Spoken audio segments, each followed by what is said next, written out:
Number 4, Jim Fairlie.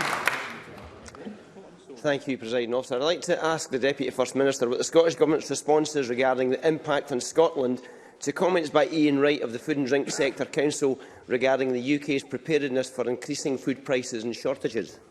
Deputy First Minister. Senator, we've seen through Brexit, COVID and now the illegal war in Ukraine how resilient the food sector is despite all the challenges they have faced. Food supply continues to be strong.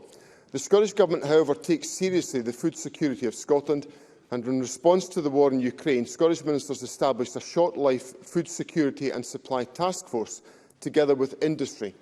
The task force is currently considering a range of issues and will recommend actions that can be taken to strengthen food security and supply in Scotland, and I expect the task force to report in due course.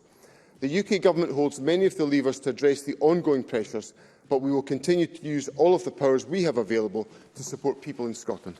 Jim Fairlie.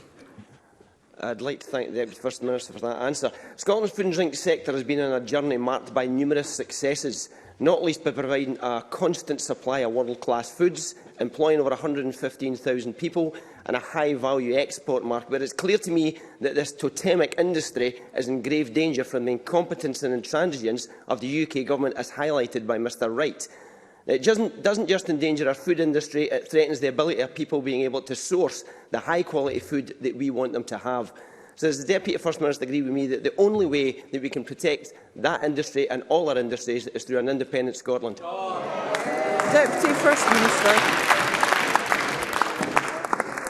Well, I do agree with Mr Fairlie on that point. The food and drink industry is currently facing numerous significant challenging impacts currently as a result of the UK Government's mishandling of Brexit at a time of a pandemic, and now those issues are being added to by the challenges that come from the cost of living crisis and the war in Ukraine. So on all of these issues, whether it's cost of living or whether it's the implications of Brexit, the barriers to trade, the obstacles about free movement of individuals, all of these issues can be addressed by independence, which is why Mr Fairlie is absolutely right to put that point to Parliament.